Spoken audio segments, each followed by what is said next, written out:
Join us for an enlightening experience where you will gain a deeper understanding of the purpose and essence of opening your eyes. This is your chance to enhance self-awareness and personal growth with a shift in perception that provides a fresh outlook on life. Embrace the journey from consciousness to superconsciousness. Coming live by Barrett Kunyan. Here we are. Hello, Rob. Lovely Hello. in your beautiful company again. It's And today's topic is going to be on the truth behind the protection of self. projection. Yeah. Sorry, did I say protection? You did, yeah. No, I actually put. I don't know why I actually put protection down. Isn't that amazing? And I was just saying to myself before, what's this protection word? And I don't believe in accidents. There's a profound reason why this word protection came up. But yeah, thank you for the correction. And we'll start again. We can add that into the Please projection. do. Do we need protection? Okay, but the truth behind the protection of self. And Rob, does one need a bit of protection, reference to self as far as the truth is concerned? It does from the ego's point of view. From the ego's point of view, it's always about protection. But once you move past that, then yeah, it gets easier, and you realize that you're always protected. Yeah. But we'll start this off. We'll start off at the very, very beginning. So people can see the full pattern. So it doesn't become relevant for everybody, really, from this point of view, until we get past the beginning. So the sense of self starts with when the cell first separates. That first separation of the cell, that's when the consciousness is separated. So as soon as a torus is created, so the way, I don't like these thoughts because you've got to go beyond the torus, and to go beyond the torus, the human brain really struggles to conceive what's actually there. So we know that there's two things that coexist at the same time, or have to, for it to work, and that is melanin gas and melanin fluid. I use the word melanin because that's when I learned it, that's what I got taught it was. You can use anything. You can call it cytoplasm. You can call it ether. You can call it, well, not ether because ether's a gas. But you can call it anything you want. You can call it water if you want to. It matters not. So just keep in your head that there's a fluid, and then the gas is the thinner fluid. Just think of it like that. And it's a constant plane, and it's endless. And that's the part that my brain struggles with. Because to think of an endless plane, oh, that's infinite. And then how deep is it as well? So how deep and how high is high? And the brain doesn't like it. So you can imagine that plane. There's a fluid and there's a gas above it, melanin gas. So that fluid and that gas. That's the separation. That's the wholeness. That's oneness. That's everything. Once a torus is created, it sits on top of the fluid. And that's where it rotates, on top of the fluid. At that point, it's separated itself from everything else. So as soon as that point happens, as soon as a torus is created, before individual consciousnesses, the one mind has separated itself from itself. So at that point, you could say the sense of self has been created, but it won't get projected out until the ego has been created. So at that point, the one mind knows who it is, and knows everything, it knows it all. It then creates the separation from itself. Like I say, it's already separated from itself, really, once a torus is created. Then within the torus, it divides itself again. If you just go with cell division, you'll see how it works. So the cell divides and divides and divides and divides within itself. So that's you. You become the universal cell. So the universe is the exact same as how this works. So you then start into the womb. So we'll go with the Polarians and the first man on Earth, single cell life forms. So when you're in the womb, your consciousness as a single cell will get projected out into the consciousness of the physical single cells on Earth. So you'll then be projected out. So people don't need to understand that consciousness is created as soon as conception has happened. That's when consciousness starts. It doesn't wait 3 months or so people can justify having abortions and that. It doesn't wait. Consciousness starts straight away. So if you're aborting kids, you're murdering your child. There's no argument about it. That's what's happening. People will justify it and rationalize it and listen to the experts who will say it's fine, it's kosher. Well, no, you're creating a lot of karma when you're doing that, and people need to understand that. So once the sense of self has been projected out, you'll know what it's like to be a single cell somewhere on the earth. And then the consciousness goes through all the other life forms. Those life forms are the consciousnesses of all the cells that make up your vessel. And each one has a sense of self. It has a consciousness. It knows who it is and what it is as a single cell, or a representation of a collection of cells. So, like I say, the octopus is the Hyperboreans. So that's the collection. I think it's the second root race. So it's the collection of bubbles start to stick together, and they become one consciousness. So the octopus is your sense of touch. So once the sense of touch was evolving, you project that sensation that you'll feel in the womb out into an octopus, and the octopus becomes your hands and your sense of touch. So once all this has happened, we'll move on from all of that, and we'll get to the ego being birthed, because at that point, all those projections that were projected out from your sense of self in the womb, and how that works. How it works is resonance. It's and like attracts like. So if you imagine there's a bubble beneath the plane of inertia all of the time, that is your consciousness, just you by yourself. That gets then projected into a vessel, your vessel, and it resonates at the same frequency as you as a bubble, but that frequency has been divided into lots. It's been separated, and you've got to raise that frequency up. It goes up your spine. So I want to cover a few things about the pineal and all this bullshit that people keep talking about, the pineal awakening and all of this. It's nonsense. Your pineal gland is your consciousness. So you don't awaken it. It's been awakened since you were birthed. So as soon as you open your eyes, your pineal gland enlightens. That's when you wake up in this reality. So your pineal gland is your consciousness. But the problem with this is that the subconscious tells the consciousness everything it knows about itself and thinks. So the bubble that you are resonates at a high frequency because it's just a bubble of gas and fluid mixing together. That bubble is by itself, and it's just a certain resonance, certain frequency. But because you've been separated, your consciousness has to reach that frequency again, has to raise up throughout all your lifetimes until you get to this lifetime, in the end times, where you're able to raise that consciousness up to the same frequency as the bubble below the plane. But what happens before that is, so we'll go with this life. We won't go with all the other lives you've had. We'll just go with this life. You were birthed. Then you get your script, your life script.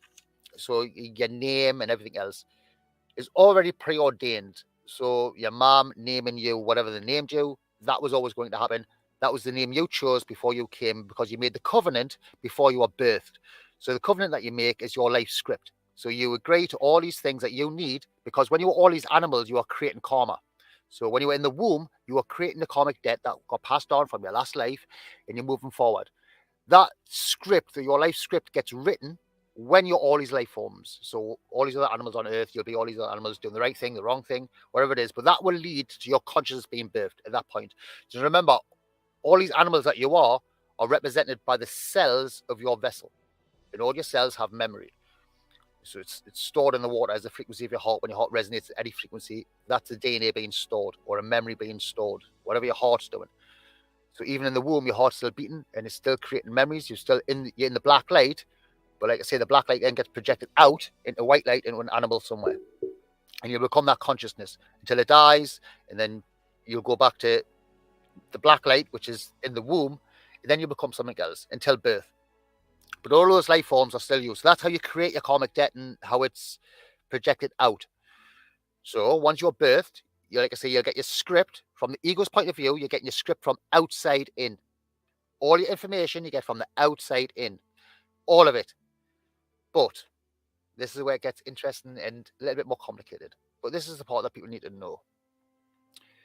Every time you project out and you say, I am, you're going to create a character. So I am a son. Yeah, so I have a mother, I have a father, and I have a sister. I have a pet dog or a pet cat. You have all these things. Say I am this. I am the pet owner. I am the son of the mother and the father. I'm the brother of the sister. But who are all these other people? All these people have a life script as well. But collectively, it's just like a big play. So collectively, we're all in one big play. So if you can imagine it like this, if you imagine this one big movie, and everybody's the star character in that movie, but there's only one character, and everybody's it. That character is I am. Yeah. And then you'll attach things to that character. So in a movie, you could be, I don't know, you could be a father, you could be the son, and then you get the story that goes with that character. But remember, every single consciousness on the earth is the one mind. It just separated itself. So every single character on the earth is the same character, the one mind. So the one mind, from Gaia's point of view, the collective ego of Gaia, which is all mankind and all other life forms, all of those consciousnesses are all one, but they've all been separated. But until you recognize, so if I'm talking to Barrett, I only know what I see in my head of the Barrett. The Barrett that's created, you've got your life and your life script. It's intertwining with mine right now, but it's completely separate. You still got your life script in your head. You've got your thoughts, or I'm not privy to. They're your thoughts. From my point of view, I create a character in my head of who Barrett is and what he represents to me. There's only me. Remember, I'm the only character in my play. There is nobody else in my play. Nobody. No one and nothing. There's only me in the play. All the characters I create in my play, I project out from me onto other people. You become someone else, there's Barrett, but the character I created in my head, what I see Barrett as, is my creation. I created it. Barrett outside me doesn't exist. I've created this Barrett in my head. Nothing exists outside of your sense of self. Nothing. You've only got your sense of self, and everything you create outside of you is projected from you out. So when people talk about love or hate or anything like that, it's your love you feel for you. This is esoteric knowledge. Lots of people know about this. But so if you want to love something, or you say you love something from outside, you're putting all your love into something else. And then from your point of view, you can only get that love from that other person or an animal or whatever it is. But whatever the object is, you'll put your love and you're saying you're getting your love from them. The huge problem the ego's going to have with doing that, every time it puts its love onto something else, that love can be taken away. That person could die, they could fall out of love with you and move on to somebody else. Now that love you had, you give it to somebody else, and you told yourself that they were giving you that love. You were receiving it. That's the problem with the ego. It thinks it's receiving all these things, and it's not. What it's doing is projecting them out. And whatever you project out, you will then receive. So you need to, everybody needs to understand that subconscious first, then conscious, energy, and then matter. This plane is the action part of a thought.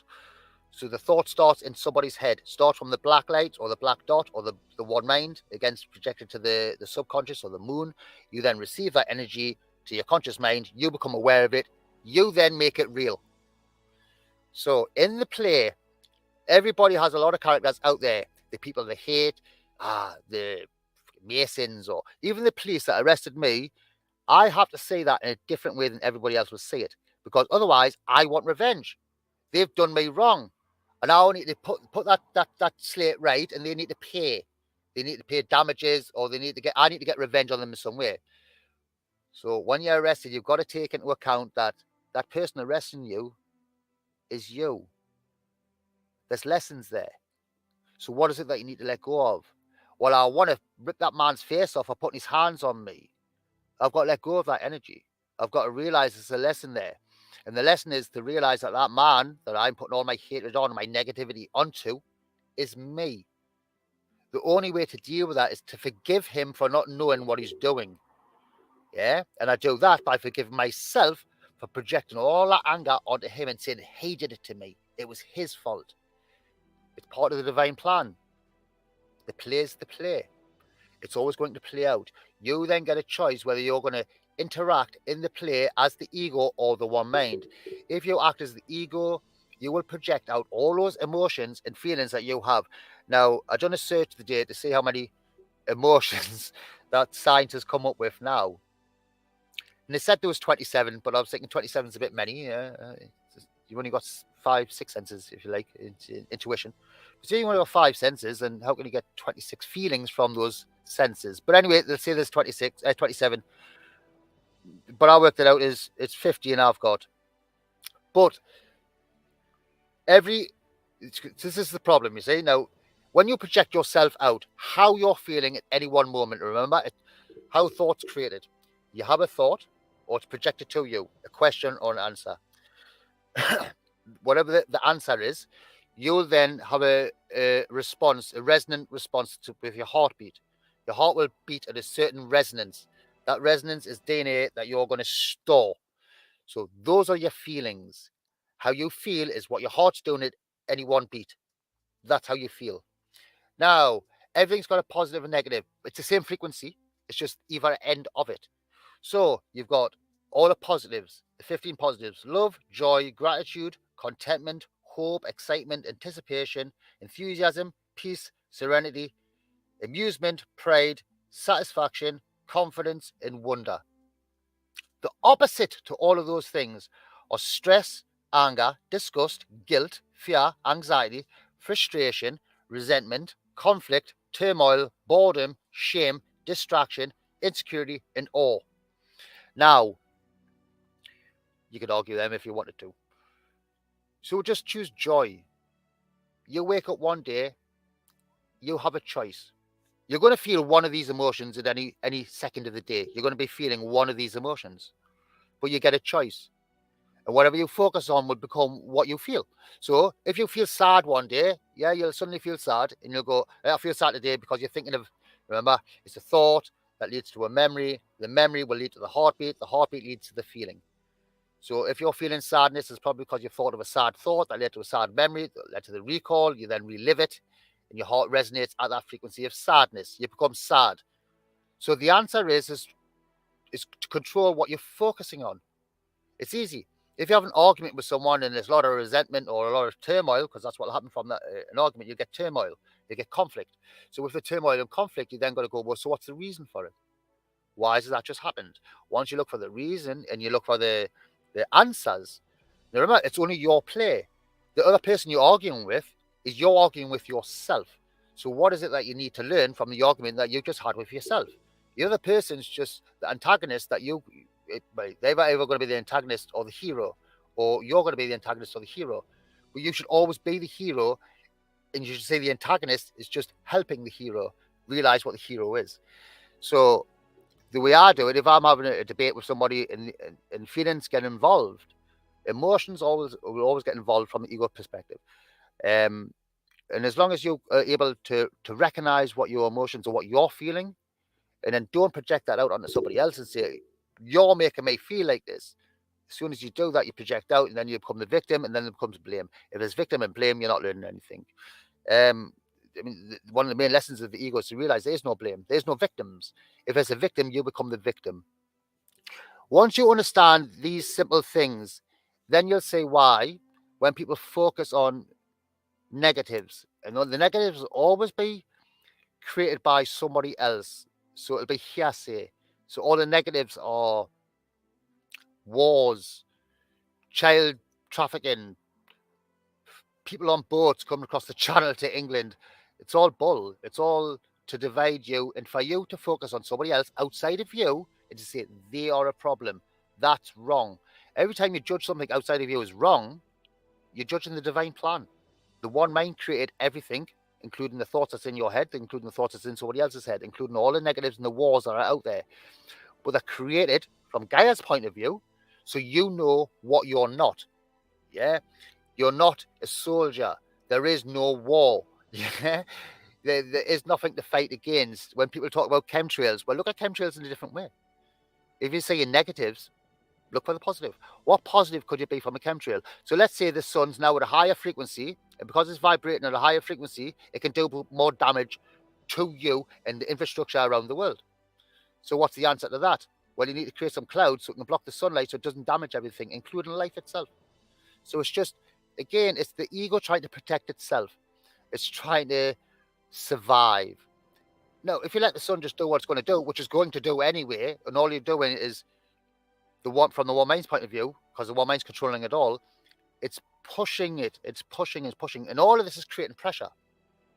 So the sun beating down is just creating more and more pressure. And the more pressure it creates, the higher the pressure gets, the closer we're getting to the end times, and then that'll be released. So everything that's happening in the now is because every single ego in the world is projecting out their emotions onto the world. And that's why the world is the way it is. The only way to stop that is to realize that your emotions are yours. You create them. They're your resonance based on memories that you've got. The whole point in raising above your emotions is because they're held in memories. The ego lives in the past. It is the past. Everything about the ego is memory. So if you had amnesia from today and you didn't know anything about your life, your past, you wouldn't know what you like, what you hate. You'd have none of these opinions. You wouldn't know who you are, why you're here, because all of that, again, was an opinion that was put onto you from the ego perspective. From the one mind's perspective, it was a perfect plan and you were great to it because that contract was everything that you need, all the lessons you're going to need to realize who you are and what you're not. And what you're not are all those opinions. And those opinions that you project on others are actually what you feel about yourself. So if you hate things in the world, you hate things about yourself. If you believe in the traffickers, in the sex traffickers, in the enslavement of children, that's because there's a part of you that believes that that could happen to you. You make you the victim or the predator. Either way, you make yourself one of them. Generally, it's the victim. They'll project out that was me, or that was my child. I would feel like this, and then you project that out, and you go, I want to do this to these people that are doing that, and you just start judging them. But in no way do you know that they've done anything ever. It's only ever proven by lawyers, and lawyers prove arguments. And arguments just to convince somebody else whether something's right or wrong. That's it. They're trying to convince you. Now, you already know what's right and wrong because you'll be doing it. So if you're not raping children or trafficking anything, or you're not doing all these wrong things, then you don't need to worry about it. What you definitely don't want to do is judge other people for doing it. That's their karma. And you have to remember, from the child, well, let's say the child's getting trafficked, or you don't need to use a child. You can use anything for this as an example. I use a child because people get most head up about this. So that's why I use it all the time. So if you look at a child, and everyone will say the child is the victim. From the ego perspective, the child's a victim and the other perpetrator, and they're doing that to them, and they're separate. Now, what happens if you realize, or you start looking at this, that the child has chosen this script? Whatever it's happening to the child as a child, if they didn't die, they had some lessons. The lesson was someone's going to put these things onto you and treat you bad and whatever they do, whatever they do, even if it's torturing them, whatever it is, if it didn't kill you, you can rise above that. If you cling to it like the ego does, it becomes an attachment and a memory, and you will attach yourself to that memory, and then you'll start blaming the world, and you won't learn your lessons. The people who are able to go through that trauma and then forgive, because remember, the enemy is you. It's you. You're the one. People won't like this when I say these things, but the perpetrator is you. It's only the one mind. They are you. They are doing that to you so you can rise up from the pain and suffering that you've had and the loss that you've had, whether that be your innocence, your virginity, whatever it is, whatever that loss is, so you can rise above it and realize that's not you. Yeah, that child that was raped and tortured isn't you. You're the one mind above that. Yeah, yes, you have to love your enemy, because if you don't love your enemy, you become the enemy. There's only you. You do it all to yourself. You're the hero. You're the victim. You're the perpetrator. You're the antagonist. You do it all to yourself. And once you're able to see it from this perspective, from the one mind's perspective, when you're able to see it like that, you realize there is no enemies. There is no one to blame.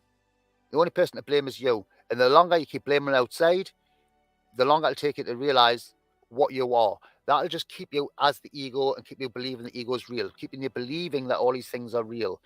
People don't like to think of the end times. Why? Because the ego likes it believes in itself and it wants to survive things. It thinks it can survive what? This isn't real. This is just projections of light and vibrating it. It's hard light and it's resonating at a fast frequency. So it looks like it's a solid object, but you're not solid, you're fluid. And fluid means it's always in motion. And if you're always in motion, then you can't have anything physical. There's no physical things. And if things are fluid, then there's only one thing the fluid can do, and that's flow. It moves or it stands still. And if it stands still, it stagnates and you die. So once you realize the whole point in life is to rise above, or if you just look at life as a lesson, or school, life's a school, and you've got to learn lessons from this school. You can graduate from the end of it to realize that you're not actually a student, and it was just a school of thought, and you don't actually exist. People find it hard to accept these things because they go, I feel real, I'm living in the now. You start talking to other people who go, but this is your ego talking. Yeah, that is my ego. But my ego can do two things. It can look at the positive or it can look at the negative. If you look at the negative, you've got lessons to learn. If you look at the positive and you think everything's positive, you've got lessons to learn. Because as soon as you think everything's positive, you're soon going to realize there's negative there as well. And then you'll see it because you'll feel it. It'll become a lesson. If you take the middle path, you just accept. Negative things are going to happen to you. Can't stop that. So if you want to drive down the street with no insurance and no license and all the rest of it, that's your choice. You get to do that. But there's going to be other egos. And then again, this comes down to the controlling of thought. This is the hardest thing I find personally to do. My next mission is going to be slightly different to everybody else's, so once you understand that you create your reality through your subconscious, that's it. So everything you think about in your head now, happy thoughts, sad thoughts, doesn't matter what they are, that's what you're going to see in your future. That's going to happen. You're making that future now. You're creating the future now in the now by what you think. So it's actually the images. Sorry, I bit my tongue there. It's actually the images you see in your head. So when you're dreaming in your subconscious and you're seeing images, you will interpret those images as words, as speech. So when you wake up the next day, you'll have thoughts, and those thoughts will be in words. The images you don't necessarily see unless you close your eyes, and then you'll see the images. But the images are always there. They follow the words. The words create a somatic pattern that create an image. So if I shout, I'm angry and I hate this and I hate that, and if I'm angry, what I'm doing, I'll then create an image in my head of what the anger represents. It could be somebody, a human. And I'll project it out and I'll say, they over there are making me feel this way. But I've created that anger myself. It's mine and I should own it. And I've completely lost my trail of thought, what I was going to say. The protection itself, surviving. Oh, yeah, so the end times as well. I need to cover that. So people think that the end times aren't going to happen, or the thing you can control it, and it was subconscious. So the images that you need to get in your head, like I say, there's certain things that you can't change outside in the play, like the end times. You can't change that. Whether you accept it, whether you like it, whether you don't like it, it's irrelevant. It's going to happen. Just like your death is going to happen. How you feel about it, it's irrelevant. How you say it, it's irrelevant. Well, to me it is. How you feel about it is irrelevant to me. It's only relevant to you because of your lessons, and it's your evolution, it's your consciousness, it's your karmic debt. So if you want to end the karmic cycle, you have to realize these things. So in the end times, everybody hopefully will know who they are. If not, what they'll continue to do is subconsciously you'll just project out your life script, and you won't control it. It'll just be on autopilot, and you'll just be doing it. The one way to control it is for you to close your eyes, sit in a dark corner somewhere with no people, no distractions, no sound, no outside stimuli at all. Use hypnosis, self-hypnosis if you like, use tones if you like. But what you're doing, you just got to sit and imagine in the future. Imagine yourself in whatever the scenario is that you want to manifest. See it. So I'm not going to say what my manifestations are going to be, but I'm going to manifest some things in the future, because now I've got to start doing things. I knew how to do this for years. I just never done it because I had no desires for things. I wanted to play out. But now I'm at the point where I now need to go forward and manifest things I need to go forward. So I now have to make the effort, sit and focus on images. See myself in the things I want, So if you want a motorbike, if you desire a motorbike, you'd see yourself riding a motorbike. You see yourself going to the shop, purchasing it. You choose your favorite bike. You just imagine the feeling, the smell of the petrol going into it, how you'd feel on it. Imagine that feeling when you're getting kicked back on the acceleration, and you make it real in your head. The more you can make all of your senses feel that thought as real, that will then manifest in your reality. And that's how it works. It's that simple. The majority of the time, people are thinking about the egoic life. They're thinking about what's already happened, how to solve something that's already happened. You'll always be on the back foot. And if you're on the back foot, then your ego is going to be driving your thoughts forward. And you're going to rely on thoughts of negativity, how to solve problems. I need to solve the problem of food. Why would you need to solve the problem of food if you can just imagine in your head food all around you in this abundance? That's what will then manifest. If you need money, don't imagine yourself having to go to work and get the money. Just imagine yourself having the money and spending the money. See yourself having it already. It doesn't matter how it's going to get there. The universe will take care of that. This is just a dream. What you're going to do now is start to control the dream. Yeah? But the best way to do it, if you want to do it without still creating karma, do it with knowing that the end times are there. Do it with that in your head. So then you will manifest what you need to achieve what you need to achieve in the end times. So you don't imagine yourself, like many people have, creating a business or creating a university or creating a little commune where people can come to. If you're going to try to create all these things, well, that's going against the end times ending. Yeah, that's like you're not recognizing it, you're not accepting it, you're going to go and live somewhere and be happy. Well, that will fail. Whatever happens, if them are your thoughts and that's what you're going to try to achieve, karma will step in and it will show you that you're on the wrong path. You need to be doing something else because you're in the wrong time to be doing shit like that. This isn't about enjoyment anymore. This isn't about having fun anymore. This is about realizing that the fun and the enjoyment or the projections out of the ego wanting desires. There's no better place than here. There's no better place. Until you need to move, if you say to yourself, there's no better place than here, and you don't try to strive to get to somewhere else, the mind will guide you wherever you need to go. But you've got to give in to that and not try to force it. If you try to force it, 100% you'll go in the wrong direction. You realize you have to turn around and go somewhere else or go back to where you were. That's what you realize. But it's always ego. So if you base it in fear, if all those negative words I said before, if you base it in any of those negative emotions, it's based in fear, because all of them are based in fear, because the ego doesn't know who it is. There is no fear once you know that you're one mind. You don't care how people feel. It's not you. They're going to feel whatever they're feeling based on their karmic debt and their lessons. And you can't do anything about that. You can try to help them. But if you try to help them, you have to do it from the point of view of no ego. And the point of view of no ego, you've got to do it without caring what you say, how it's going to make them feel. Because if you do that, then as soon as you do that, you're going to put another character on yourself. And that character cares about that person's feelings. Remember, that person's you. So it cares about that person's feelings. It cares about your feelings. Now, you've already said to yourself that you don't care about your feelings. So I've taught myself not to care. Of course, I do care. I don't mean it like that. I mean, I don't project that caring out onto others in a negative way.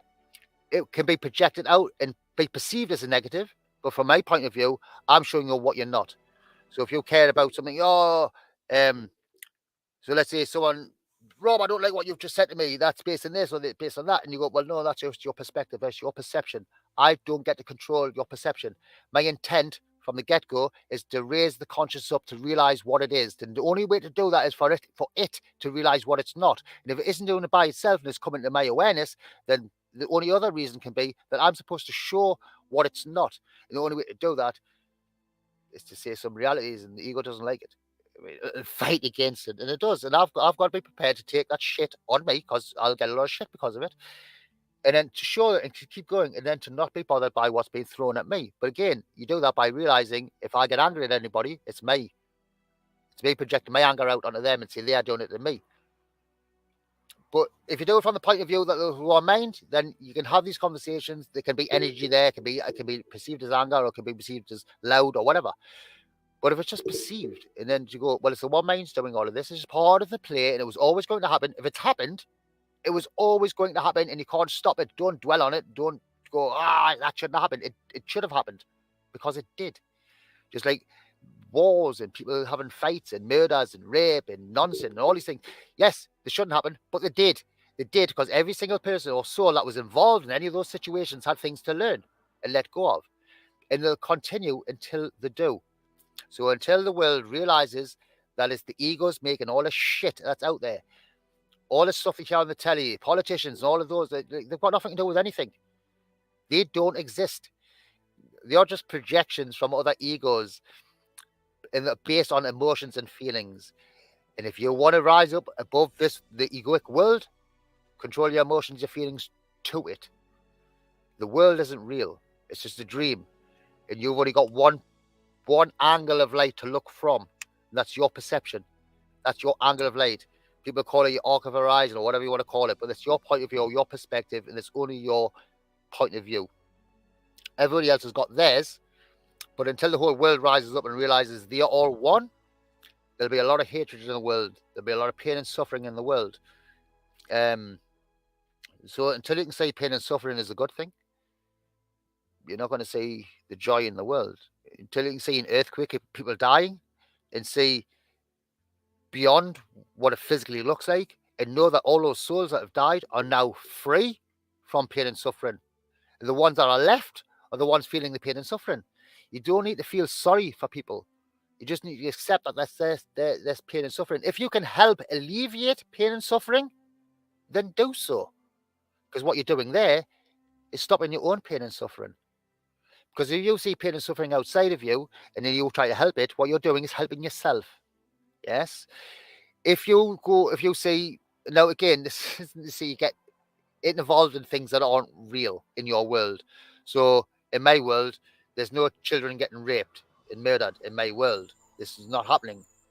So if I involve all those emotions, because I can't do anything about it, I can't help anything. I can't. If I could, then I would. That would be helping someone's pain and suffering, and I'd be helping myself by doing that. But if it's not around me, it's not my.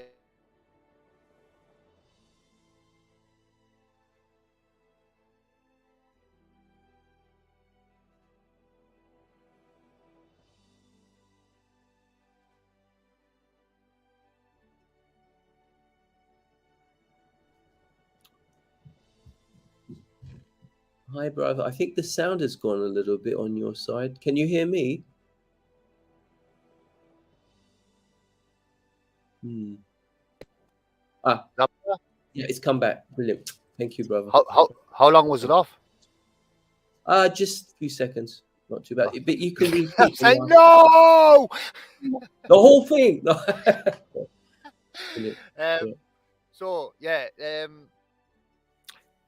the ego. Yeah. So once people realize you can actually control what you perceive in the world by controlling your emotions, and you put those emotions in the images that you see in your head before it's manifest, you then get to control everything in your reality. If you want to be happy, see yourself in your head by yourself in a dark corner, close your eyes, turn all sound off, and see yourself being happy. Don't, whatever you do, don't focus on things that you don't want. So if you want to be happy, focus yourself on being happy, doing good things. If there was somebody in your life that you think was making you unhappy, don't think in your head about that. Yeah, you don't see any negatives in your head. If you see a negative in your head, you will project that out. It will become real.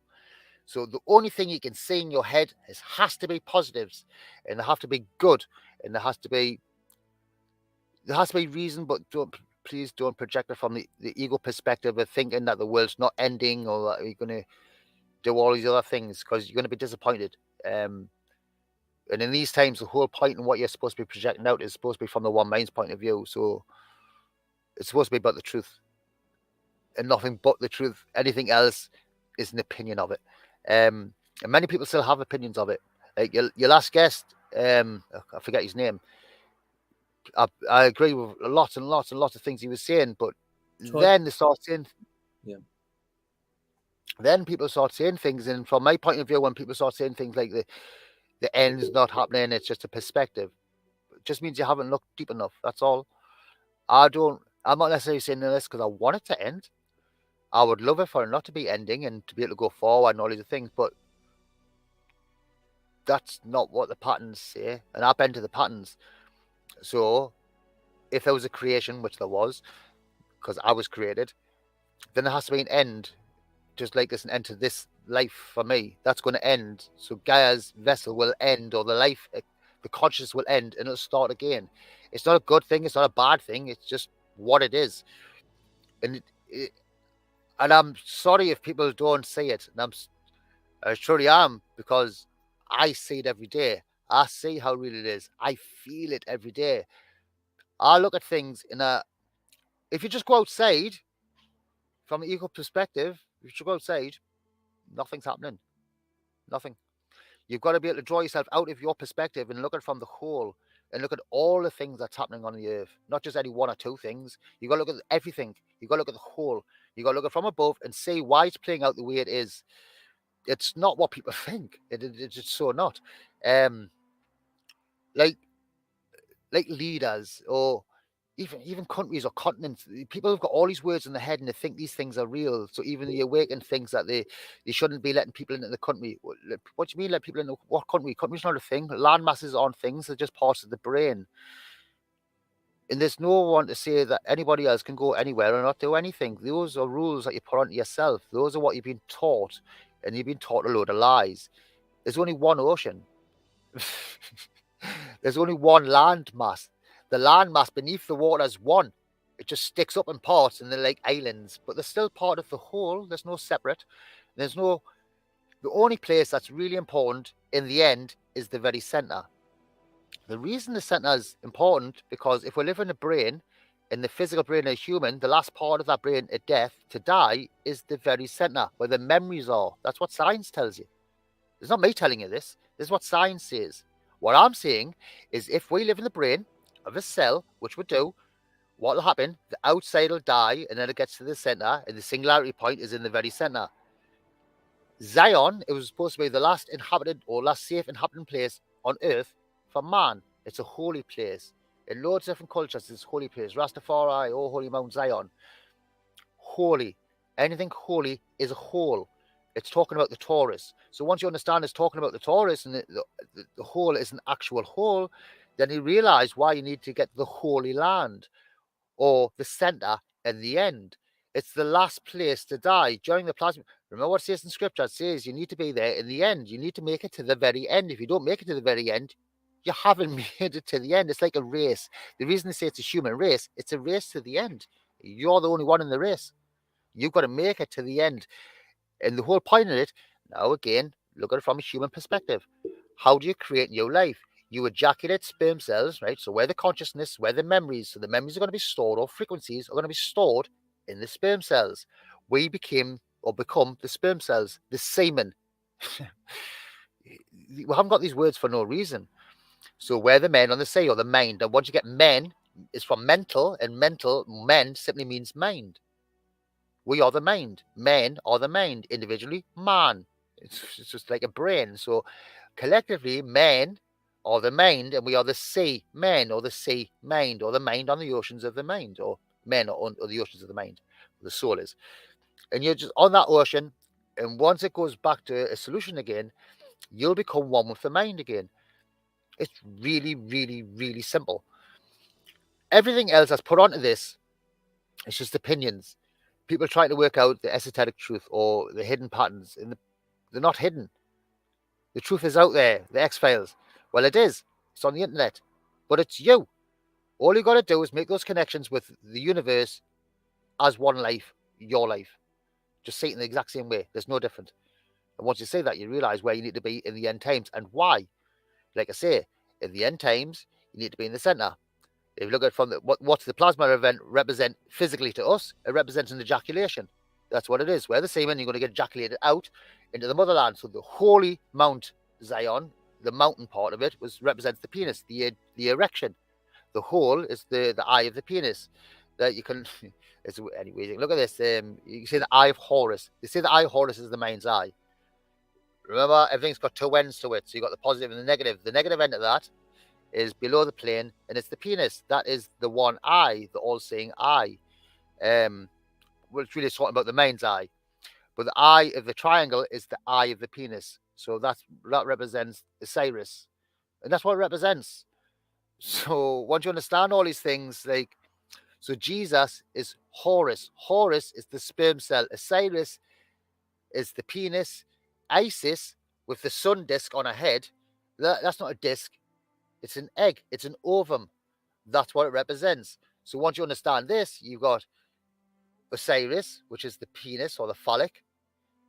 Osiris. Then you've got Isis, which is the vagina, who carries the egg. So the penis enters that, and Horus, which is on the left-hand side, ejaculates from the penis and goes into the egg. I mean, it's that simple. So in our reality, what we've got is Holy Mary, Jesus Christ, and that's it. So the Holy Mary is the vagina, or Isis. Jesus becomes Horus. So Jesus is the sperm cells, and Christ is Osiris, the phallic. That's it. The raising of the Christ. What do you think it is? It's an erection. That's what it's about. When they talk about Jesus Christ, Jesus just represents the sperm cells, because Jesus would represent Horus, and Horus represents the sperm cells. Semen, us, man, consciousness going forward in the end times to the new egg, the Holy Land. So that's what it represents. I know it's hard for people to accept it, and I get that, and I totally understand it. And it sounds bizarre, and it sounds way out there, but it's really simple. It's really, really that simple. If you just look at the patterns and you take away opinions and how you feel about it. But yeah, so that's basically the projection of the sense of self. How it's projected, well, you do it yourself. Why it is because you've got to realize that you're doing that. So the only way to learn is to learn by trial and error. And the error is that you project it out. And you'll only learn that in the end times. You realize you're projecting it out, that it's you that's doing it. There is no enemies. It's all you. And as soon as you love you as the one mind, you'll project that love out. The only people that will have a problem with you projecting that out are egos. The ego won't like what it hears. The ego will fight against it and it will deny it. But that just means the ego still believes in the sense of self. You're not separate. So the whole point in the sense of self is to realize that the sense of self is the ego. And you're more than that. You're more than the sense of self. You're the one mind. So the one mind created that sensation. That sensation is created by the movement of the torus. That's emotion. It's motion. So it's energy in motion. That's emotion. And that's just feeling. So you feel the resonance. If my hands are moving there, you feel the resonance or the motion of the torus as it rotates. And as it rotates, it goes around your zodiac, and then your zodiac resonant frequencies with the zodiac that's out there. So if that's at a certain place in the sky, it'll resonate at a certain frequency. Whatever you were born will then resonate at that frequency. You will feel whatever you're feeling. It'll be slightly different to whoever's next to you because you were born on a different day somewhere else. But they'll be affected by the same frequencies, but it'll make them think something else, which will then make them feel something else, which is their lessons to go forward. But that's how it works. It's just resonant frequencies. Everything's resonant frequencies and then vibrations or resonant vibrations. And like attracts like. So if you're angry and then you meet somebody who's also angry, that's because you're angry. And you've just met the same resonance that's inside you. Or you'll meet somebody who's on a lower frequency, and what you'll do is try to raise them up from that lower frequency. So you're basically magnetizing. That's what you're doing. Maybe unconsciously or not. And well, as yeah. Well, sorry. What you're trying to do is demagnetize. Right, memories are magnetism. So all your memories are stuck to you. Your emotions. That's magnetism. That's all those. The flux lines that come around. That's the magnetism, and they all go back to memory. Those goes down to the bottom of redshift, and that's what you're trying to alleviate. You're trying to move away from the feelings, which are attachments. They're just memories. So all your memories are attachments that are magnetized and stuck to you. What you got to try and do is become demagnetized, not positive or negative. Bang in the middle. Neutral. Yeah. Nice. Yeah. You're not that or that. You got to stay in the middle. The middle's the one mind. Left side, feminine. Sorry. So this question that Barrett is asking, is it important to be at the center of the earth at the end time? It being a projection, you're projecting through the one mind. So in a way it is and it isn't, because the fact that you're pretty conscious of the fact that there is an end time. So is it important to be Well, somewhere? there's two ways to see it. First of all, you've got to find your center in your head, you. Mm, So you do you first, and then you remember all of this. So you've got to do you. Once you see it within, you can then see it without. So people say that these physical places, oh, you don't have to go to these physical places, it's all internal. Yeah, it is at first. And once you've done that, then you'll realize that it is a physical place. But you won't realize it's a physical place until you reach it internally first.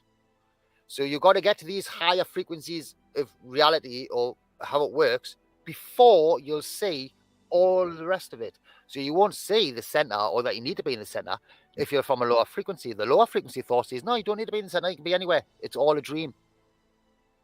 So don't go to the center then. It's as simple as that. You will only see it in your head as a physical place and realize that it's a physical place once you realize it in you, and you've centered yourself and you found the center in your head of where the Holy Land is, then you'll see it outside. As a projection from everybody that sees it, is that's the right place. And once that is, then everyone will go there because you'll be drawn to the center. If you look at the cell cycle, you've got the two flux lines on a torus. So the two flux lines, or in a cell, they're called microtubules, and these microtubules attach to the chromosomes. So we're going to say that we're the chromosomes, right? And these flux lines or these magnetic they call them microtubules. We're going to call them magnetic flux lines. So the microtubules that science talks about in a cell, at the end of the cell cycle, all the chromosomes, these microtubules go to the heart of the chromosome. So they go to your heart. So these flux lines are attached to your heart. In the cell, they make the chromosomes, and then at the end of the cell cycle, they draw them to the center of the cell. They say to the equator of the cell, but we're going to go to the center, so forget what science is. So it goes to the center of the cell, and it tears them apart. It separates them. So one cell can be over there, and the other half of these who got separated, which is you, gets torn and goes to the new cell. So science tells you in a cell, near the end of the cell cycle, that the microtubules, we're going to call them flux lines, that come from the sun and the moon. These are what make you think and feel everything you do. That's how you get these attachments to. You can't see them, but they're there. It's energy. And they're attached to everybody's heart.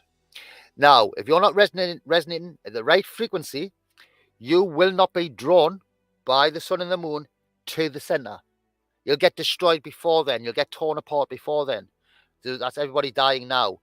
So even in the cell cycle, near the end of the cell cycle, the chromosomes, or man, which what I say is man, will go to the center.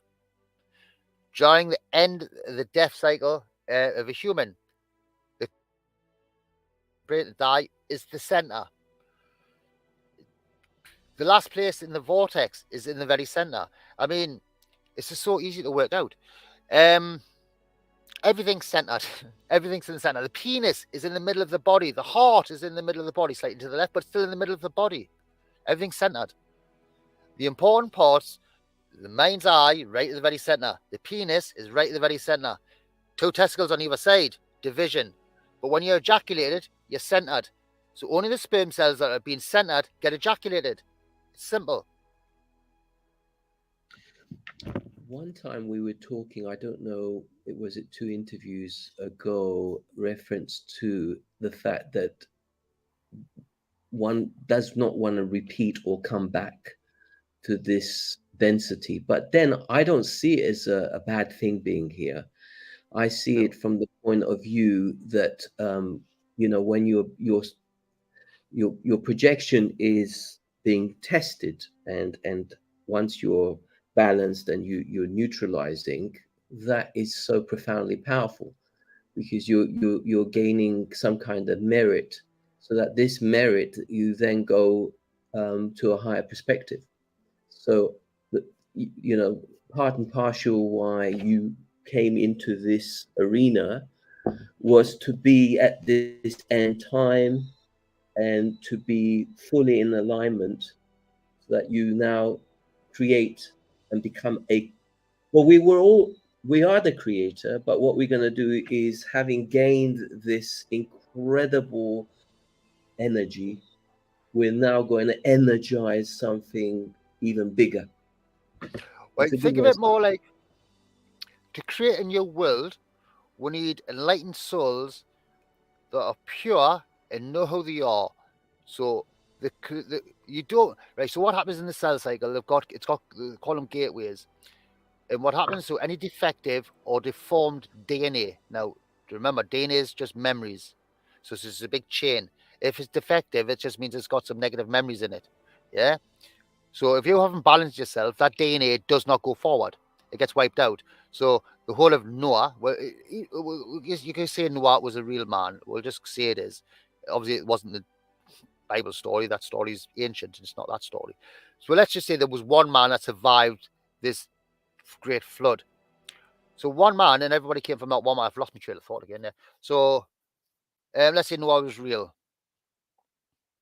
What's the point? Yeah, let's say Noah's real. Now, let's just say Noah was a psychopath. He was a murdering psychopath.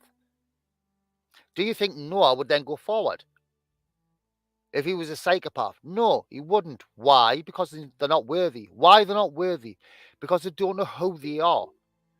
If you don't know you're the creator, and then you go in your world where there isn't anything, how are you then going to create? Now remember, you get the whole point in doing this in the end times is so you remember. That's all it is. You're not learning anything. You're just remembering things. You remember who you are. Why? Because if you die now and you haven't remembered who you are, you have to come back until you remember who you are. You will keep coming back. So if Noah didn't know who he was, hence the word Noah, he knew. So he was just in the know. Yeah, he remembered. So Noah, it just simply means you know who you are. You've remembered who you are. And if you know who you are, you know that you're the creator. Therefore, when you die or you leave this vessel, you'll come back with the knowledge of who you are. But that can't happen, can it, in this world? Because if you came back, you'd have to come back from the point of view of a child. And a child doesn't know who it is. So how would that work? It doesn't until it's the end times now. And the next reality is when you need to remember who you are. So you need to die in this reality now, physically, not physically, but mentally die, get rid of all the karma. So when you do die at the end, your vessel, when it comes back, will have the memories of you knowing who you are. For everybody else who dies before the end, who doesn't know who they are, will have to come back in the next reality, not straight away, that the wait, and then they'll come back as an ego until they reach the end times of that next cell life so they can realize who they are. That's it. Only the creator creates. And everything, bar nothing, creates more of itself. Everything. Even a man does it constantly within himself, creating more cells. Constantly. So, once you realize all of this, you can get away from drinking urine therapy, sticking patches on you, needing this new product, right? It's all bullshit. You know what I mean? All you're doing, right, is, right, you've got this innate power in you already. Sorry, lovely bro. You say it's bullshit, but if I can just rephrase it a little bit, if I may, it's also a vehicle that takes you to a higher perspective. So although it is bullshit, it is taking you on a journey to where we want to be right now. All I'm trying to do is point out to everybody that this stuff is out there. And you Yeah. can go do it if you want to. Look, I'm not telling anyone what to do. If you think that's right for you, go and do it. At some point, you realize it's not. Because you'll realize, like, this is my point. You have the innate power in you. Yeah. People think you do all these things to heal. And the reason I say it's bullshit is for how many times have you had a scratch? It didn't do anything to it. Yet it healed and went away. It didn't make a scar. It healed and went away. How? You didn't do anything. It did it itself. You break a bone. You go to the hospital will insist you need metal in you and you need screws. Well, no. Someone invented that metal. Some Australian man invented that metal and invented them screws. And he gets paid. It's a business. Right? So once you understand you don't need these metals, you can add heal bones by putting in a cast. And it will heal itself. You don't need to drink urine. You don't need to do all these other things. None of them. It's all you doing it to you. Just because you put your belief into, okay, I'll put this magic patch on this. I put elastoplast on it. put something on it, put it on, I take it off, it's healed. Now I've just said that patch did it. And what you've just done is took away from the power of you doing it. Now you need these patches to heal. If you it's urine, you're going to always need the urine to drink to heal. If you're going to do all these other things, so you need this. I need to take this modality over here because I've got some heavy metal in this. Have you? How do you know you've got heavy metal in you? How? Someone told you you've got heavy metal in you. You've got exactly what you need in you. Stop listening to all this bullshit that's out there. We live frequencies. Another one. Oh, AMF sensitive and all this horse shit. What do you mean? You live in a world of frequencies. There's nothing but resonant frequencies. This mobile phone's got resonant frequencies. Oh, yeah, they're bad for you. If I pick a rock up, the rock has resonant frequencies. It vibrates as a resonance. If it's physical, it's got resonant frequencies. Everything, you're living in a soup of frequencies. You can't see it, but they're there. You're breathing them in. It's what breath is. You think you're breathing just gas. No, in that gas, there's resonant frequencies. You're breathing in resonant frequencies. That's how you make the torus move. You're breathing in resonant frequencies. Those resonant frequencies get pushed down and then crushed. You're crushing a resonance, a sound wave. You're crushing it. Then when you crush it, it creates a spark. As you're creating pressure, and then it gets released. That's how your heart works. Everything is resonant frequencies. Nothing is bad for you unless you see it's bad for you. I mean, oh yeah, there's poisons. What poison? What poison is that? If there's a poison out there, or you see, people say, oh, mercury poisoning. Don't fucking drink mercury. Lead poisoning. Don't drink lead. What are you talking about? I've never had lead poisoning in my entire life. Why? Because I don't drink lead. I mean, these things are pretty simple. Every time someone says something's bad for you, yes, it is. You shoot yourself in the head. It's bad for you. So what you do? You just don't shoot yourself in the head. It's pretty simple. So you avoid the things that could create any negative by not thinking about them or focusing on them, and then they won't be in your life.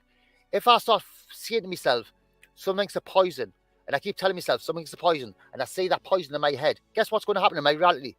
I'm going to come across this poison. That poison's going to enter me, and then I'm going to have to learn the lessons of poisons. So that's my point. If you listen to all the bullshit about there being negative things out there, you will make it real, and then it'll be real for you. And then you'll argue the fact with everybody who says it's not real, because it is real for you. And that's a problem I've got. Well, not a problem. I've got the problem that everybody else has got with these things.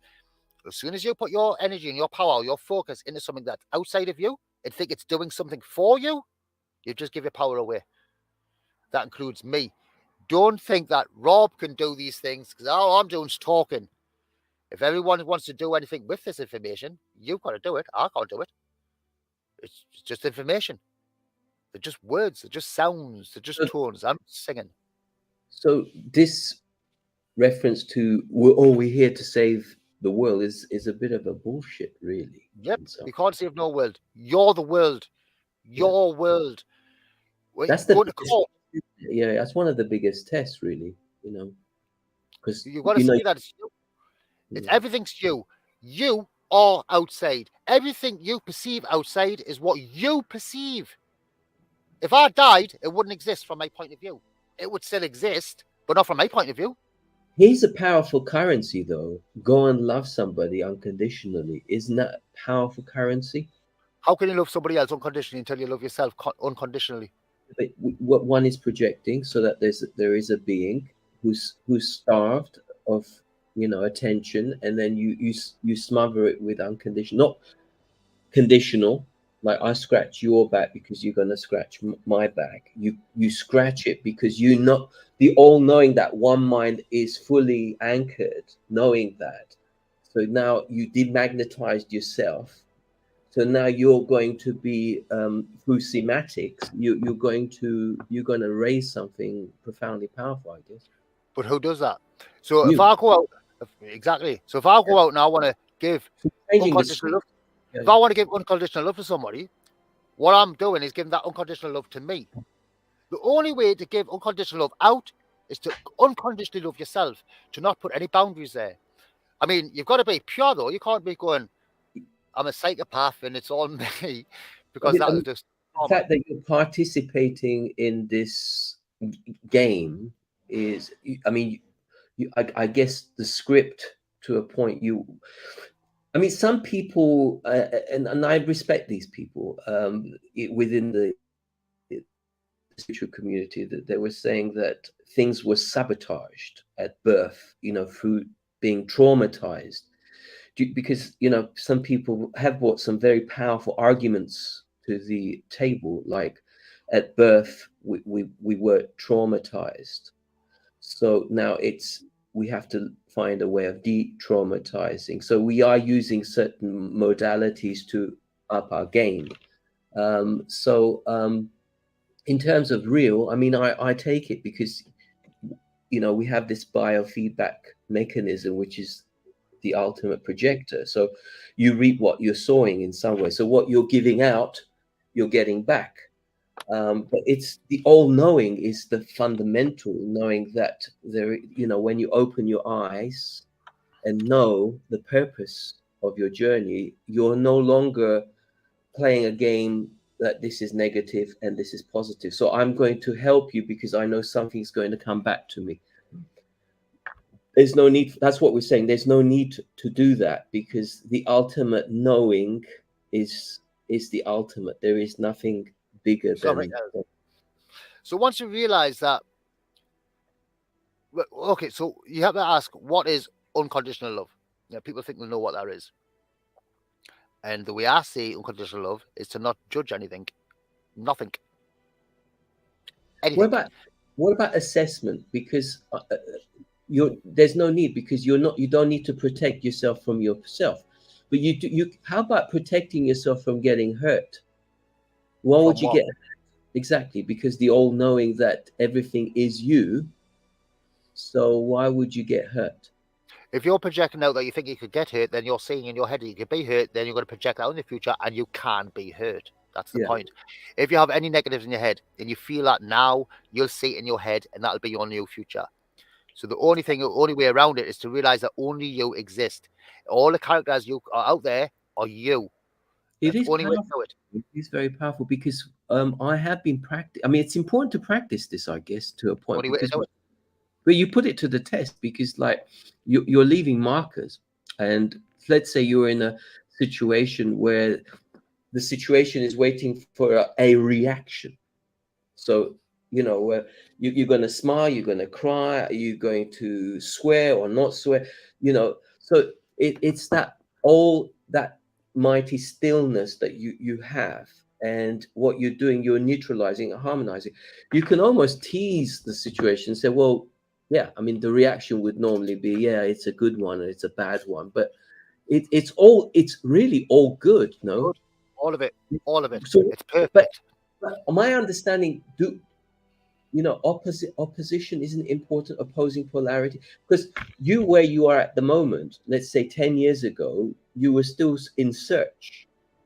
Yeah. So you got to this level by trying out certain modalities to get to this level of.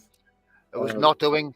All I did was I stopped doing, and I just questioned everything I could possibly question from the point of view of not knowing.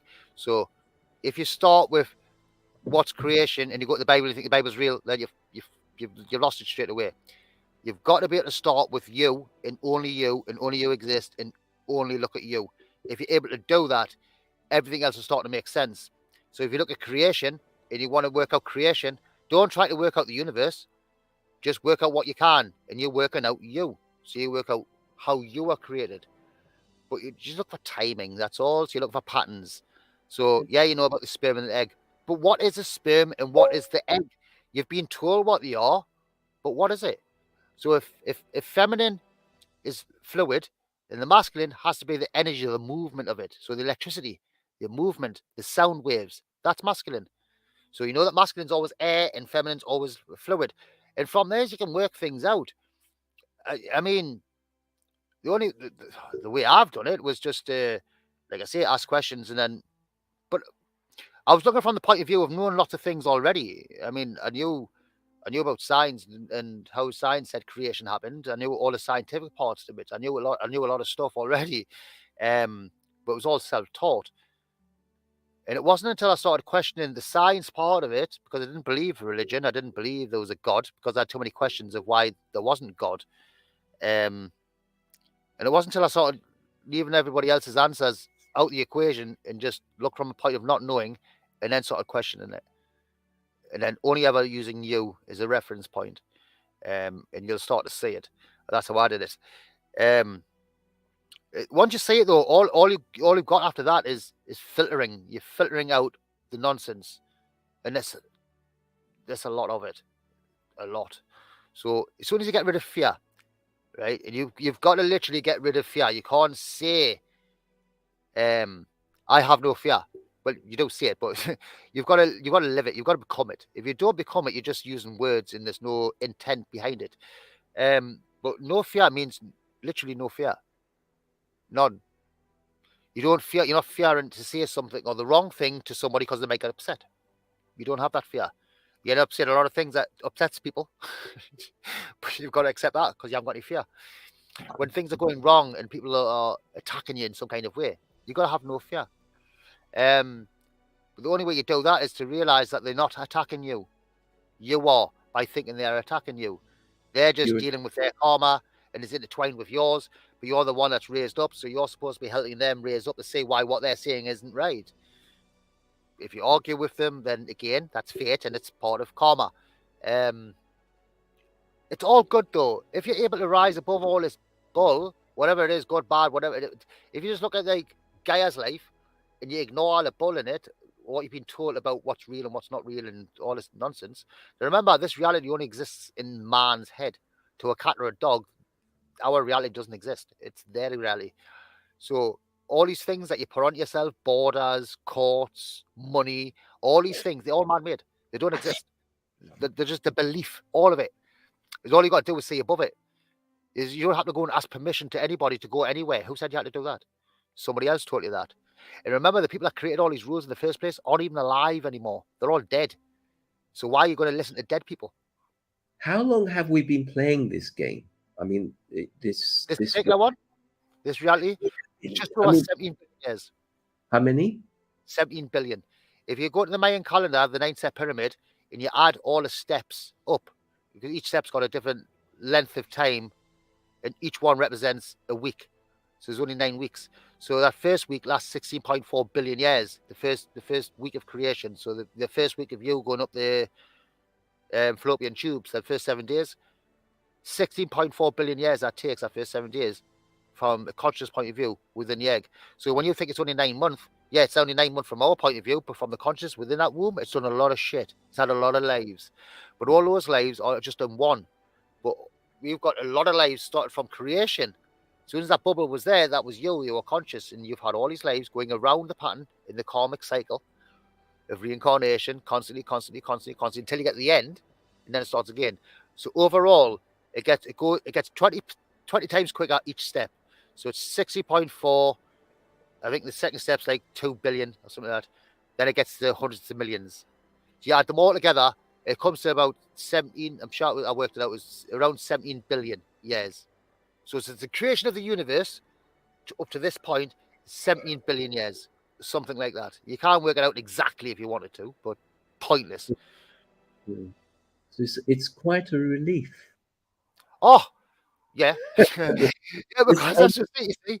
I mean, why would the I mean, I get it, because the word death, there's such a bad stigma attached to it. It's quite morbid, but really, if you see it from the projection point of view, that is self-projecting everything, you're just not going to die. So if you can get that into your cells, then really this event that Rob's talking about, and which is the one mind, shall we say, is really a time of celebration. It's not a time where people gather together and play the violin.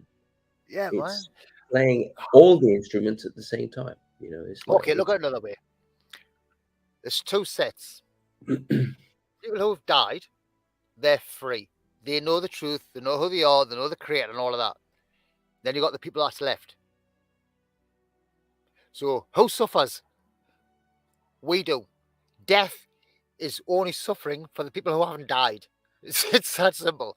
Everyone who's died, they're free. You listen to somebody who's dying on the deathbed, and at some point, not everybody, but most of the time, you'll hear them say, I want to go home. They've got a yearning to go home. Why? Where? because it's not here. So they're yearning, because they're that far gone from this reality now, the ego's well gone. They're yearning to go back to the one mind, to the reality, to being awake. This isn't being awake. This is literally sleep. You know this because you don't know who you are. So therefore, you can't. If you don't know who you are, you can't be awake. Surely that just tells you that's why everybody's being awakened. So being awakened literally means to be dead. Death is to know. Being dead on that reality on the other side is to know the truth. Here, you don't know the truth and you're remembering the truth. So I say it as a celebration because it's the end of a big, long cycle. And it's been a long, long cycle. We've dealt with a lot of shit to get to this point. And now it's been purified. The consciousness of Gaia is being purified. All the negatives and beliefs in the ego will get washed away. It will die. I mean, every ego dies a death. It remains on the earth. So when Gaia dies, all the egos will remain. They'll become the flesh on the earth and become land. If it wasn't the end. But it is, so that's not going to happen. Everything's going to go back to a fluid. Everything. The universe is going to go back to a fluid. There's going to be no solids. So there's going to be no mountains, no land. So if you're going to hide somewhere in a bunker, and well, you're wrong. It'll melt. Everything's going to go back to a fluid. Everything. And to get solid rock back to a fluid, it needs to be heated. The whole earth's going to burn through plasma. And it's going to get really hot. But by that point, we want to be up and out. You want to be taken up. So that whole being taken up means going up in the plasma. People talk about the end times and floating away. Okay, in the end times, think of the firmament like the dome of a penis, the head of a penis. That's what it is. The hole in the firmament is the hole in the end of the penis. See it like that, and then you'll see what.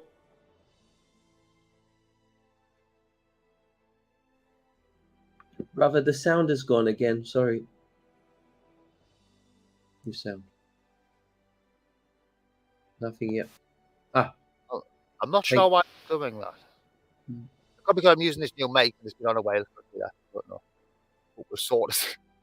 I forgot what I was saying. Yeah, everyone who needs to get to the end, like I say, in the end times, you'll see that like I say, the firmament's being the end of the penis, the plasma tube or the board being going straight up and down. You imagine that's just the urethra. You're gonna get drawn out as a sperm cell to the new ovum. Just say it like that. I don't know how else to explain it. Because obviously I'm looking at this from the point of view of not knowing much about all these subjects. I don't know that much about plasma.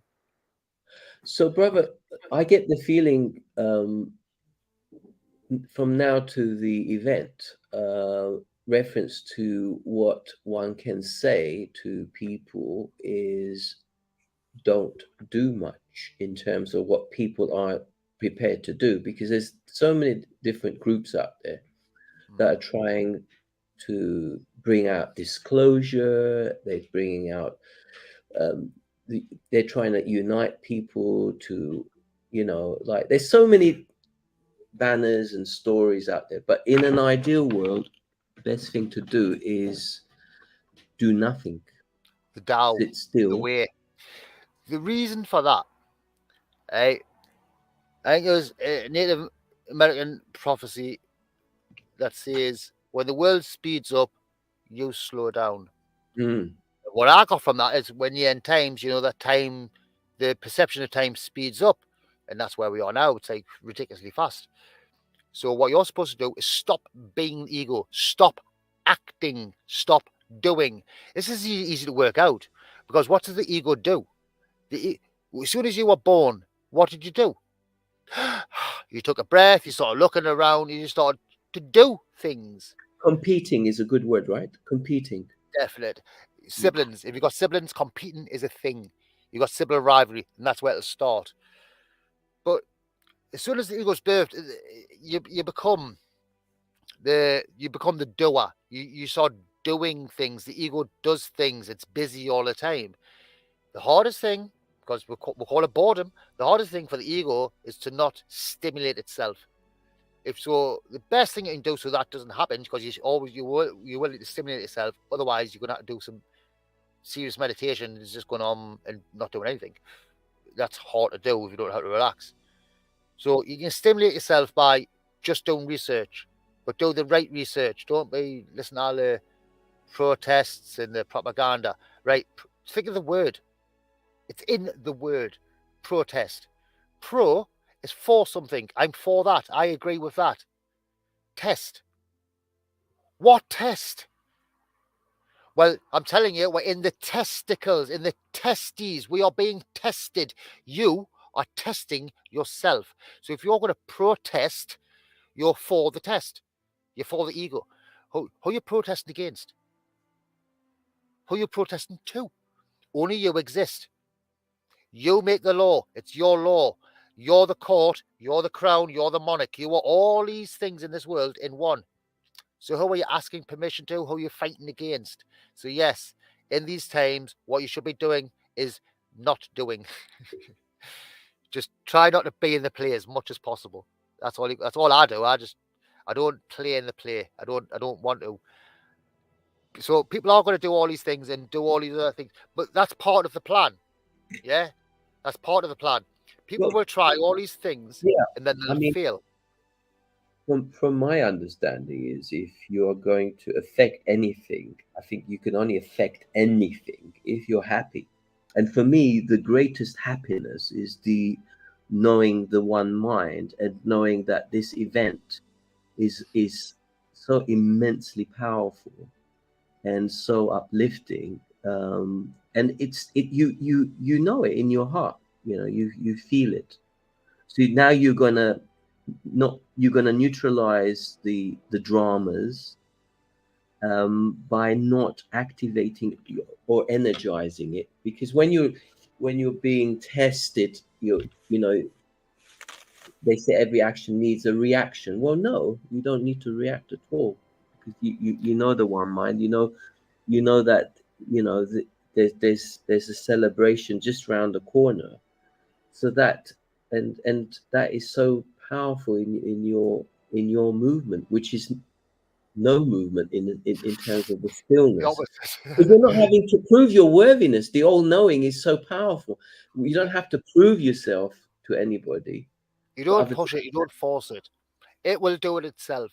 So, like, So when you're talking about like an argument, or when someone brings something negative, and then it doesn't need a reaction. Again, so you got to incorporate all these things. You can't just use one thing. So they're not caring about the outcome of whatever's happening. You've got to not care. Obviously, you're not going to do it so the point of view you want it to be a negative, but you do it so you don't care. You don't guard what you're going to say. And the aim is, if you're debating with somebody and then they take it a negative in terms of an argument, as long as you're able afterwards to see the point in it and what was learned and what was supposed to be let go of, then you can see the positive within the negative in the argument, because the argument's only a negative at the time. If you leave it there, that's the memory, that's what you've stored, that's what's going to go forward, all ego shit. Yeah, but if you're able to see the patterns beyond that, if someone is awakened, obviously, because if there's two people arguing and they're both egos, then they're just going to have an argument. If there's two people debating or arguing, whatever you want to call it, energy bouncing off each other, and then it's able to balance afterwards. The lesson was, because the mind's doing it all, the one mind, if you're intertwined with somebody else and it turns into a debate or an argument, that was meant to happen. It was always going to happen. How do you feel about it afterwards? Remember, that's how I explain this. So creating balance within yourself, the way to measure it is like an athlete with stamina. You don't measure your stamina by what you can do, because you'll only ever be able to do as much as you can. You measure your stamina by how long it takes for your heart rate to slow down again to your normal rate. That's how you measure stamina. The fitter you are, the quicker your heart rate will get back to a normal rate or relaxed state. So I look at that like reactions. How long does it take you to calm down, to balance yourself again?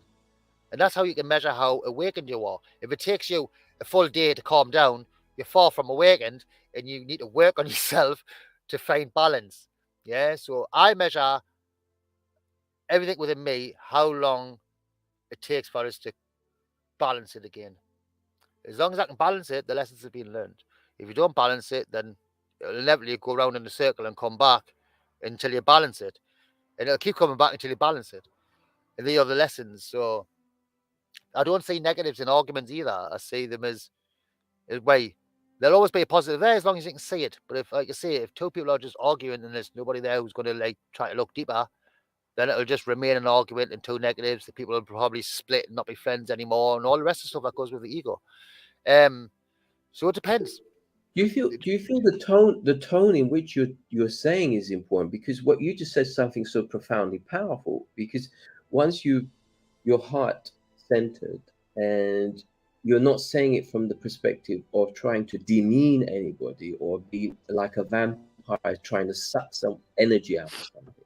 Yeah. So you're just sharing space so that people become more aware. But you've got to be, yes, but you've got to be at the same time. You don't just be all, because there's many people out there that are gurus who will just be like, oh yeah, it's all love and light.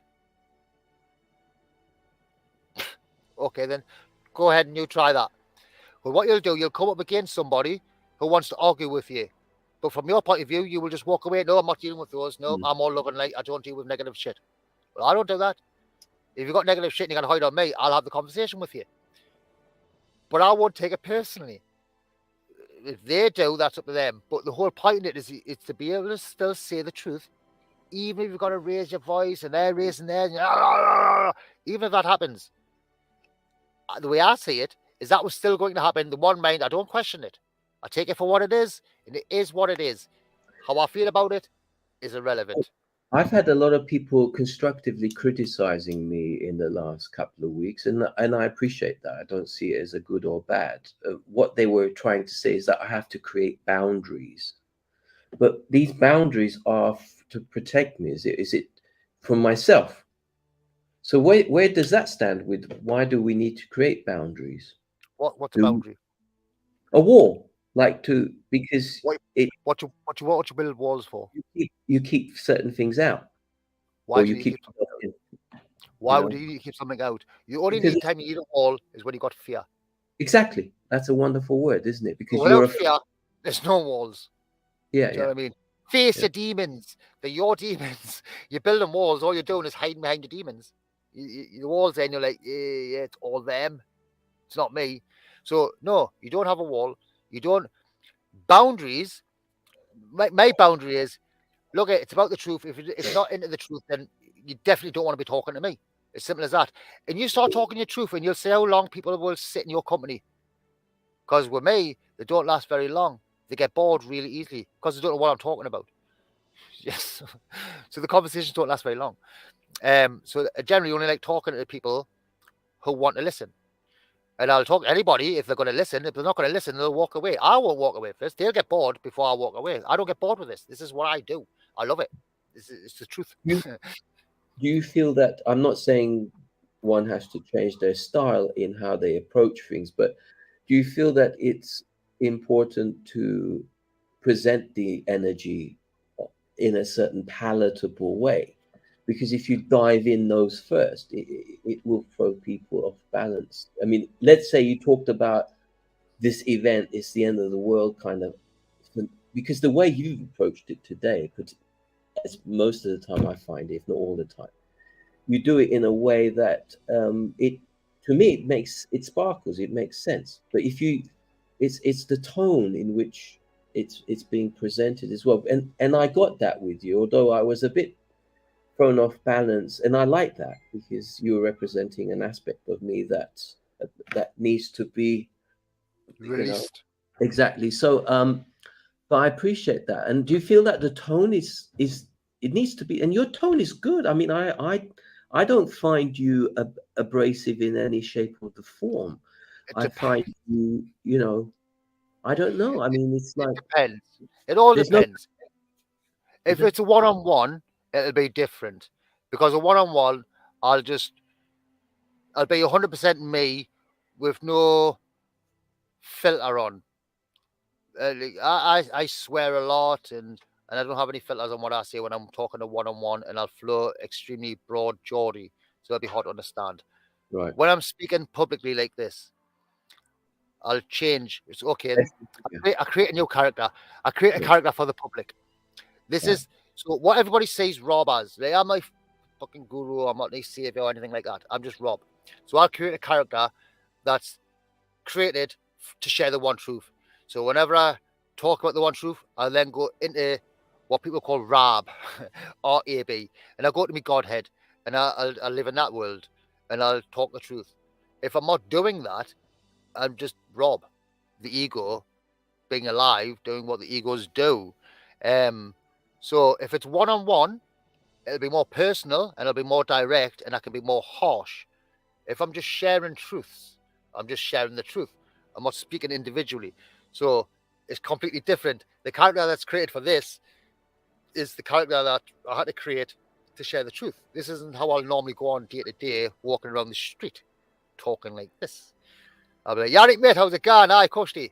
And I'll talk normal. So there is another character that everybody that I'll portray, but how people perceive this is the character that they've created in their head as Rob. They've created a character in their head, and they think that I'm a certain way and think I'm all this or that. That's theirs. It's not me. I mean, for me, thank you for that. I mean, for me, it was crystal clear in a very short space of time, our connection, because for many reasons, you've appeared is to dismantle the labels, because that's what's creating the separateness. The division.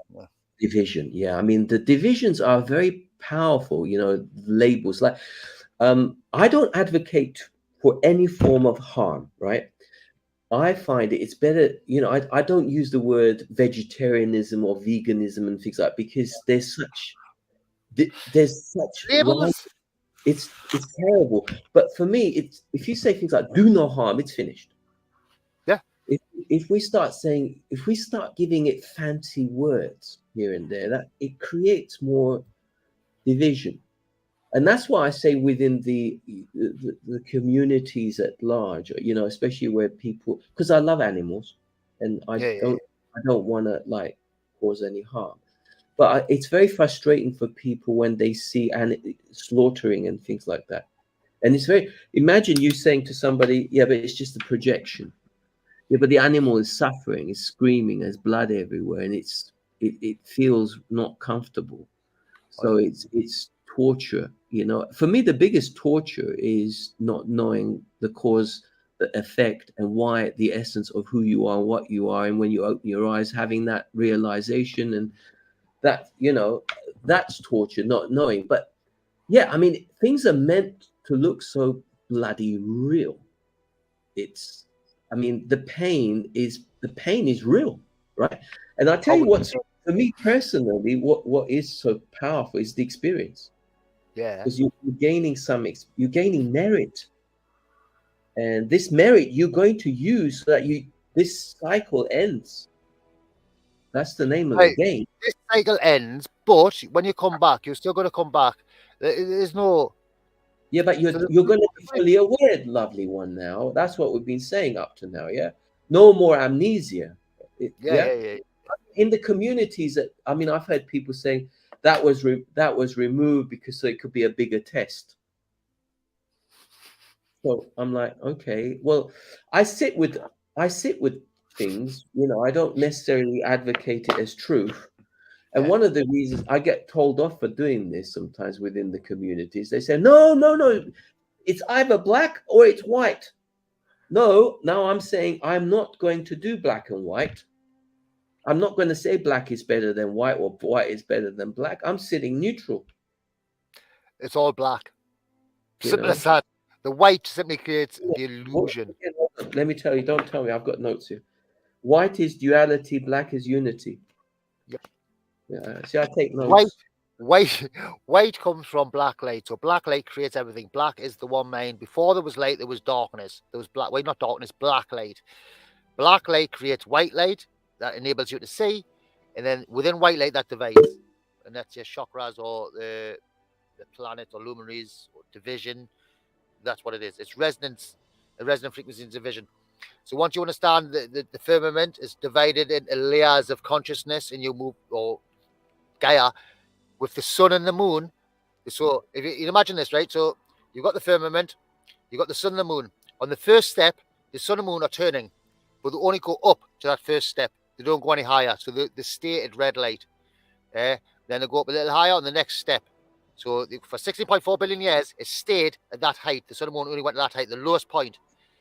The next step, in the next relative so many years, it gets to there. And for however long it's on that step, it only goes every day, nighttime, daytime, or every year, sorry, up and down, but it only go to that height. The next step, we're now past Saturn. So now the sun is getting to a higher point. The sun is what gets projected. It's the ego. It's the light, just like your light. So as it's moved up the colors, it's now resonated at a higher frequency. Hence why they're putting chemtrails out there to block the sun, because the sun is now at a really high frequency and will burn things. It'll even damage your skin if you're sitting it. Well said, lovely brother. And I've got this phenomenal question, if I may. So as we're getting closer to the plasma event, I take it there's going to be some earth changes, and we don't want to send we don't want to send alarming way of doing it, but it's like some of the changes could be a little bit harsh. It will be harsh. Look, it's not alarming, it's just the facts and it's the truth. If people don't like it, well, you'll see. People in Turkey live the hard way. Yeah. Well, people who are still living in Turkey live the hard way. The people who died are free. So earthquakes are going to go a lot worse. Volcanoes going off. I don't know if people are taking notice of what's going on the earth, but just start looking at the volcanoes. Even this big rock one in Russia just gone off. Never heard of it. I think, when did that happen? And it was huge. The blackout. I mean, the man who was filming it, he was on snow. It was in Russia. He's in snow, and you see it coming over the pyroclastic floor. This big cloud coming over, and next thing you know, it's another shot, and it's dark. You don't know if it's day or night, and it's now like about half an inch of ash on top of the snow. So volcanoes are going to go up in frequency or become more relevant. But if you're not by a volcano, doesn't really matter. Earthquakes are going to go up. If you're not in a fault line, doesn't really matter. So the thing that's going to affect people the most is weather. Weather's going to affect people. You think it's hot there now? Well, that's this year. Can you imagine what next year when it's the last one? It's going to get intense. The cold, right? It's all the pole shift's already started. It's already moved right across to Russia, or the projection of it. So once you understand what the pole flip is, going from north to south, the whole northern hemisphere is going to get cold. It's going to freeze the whole of the north. So, and it's starting. I mean,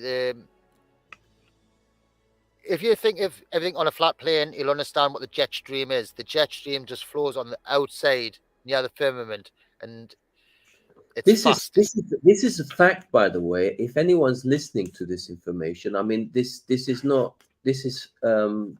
science, because this is not a joke. We're not playing with words. This is actually. This is how it works. If you look at the rotation of weather, if you look at it on a globe, you'll see how they say it happens. But no, it rotates one way, then it goes to the center, and then it rotates the opposite way. I can't really say that, explain that without drawings.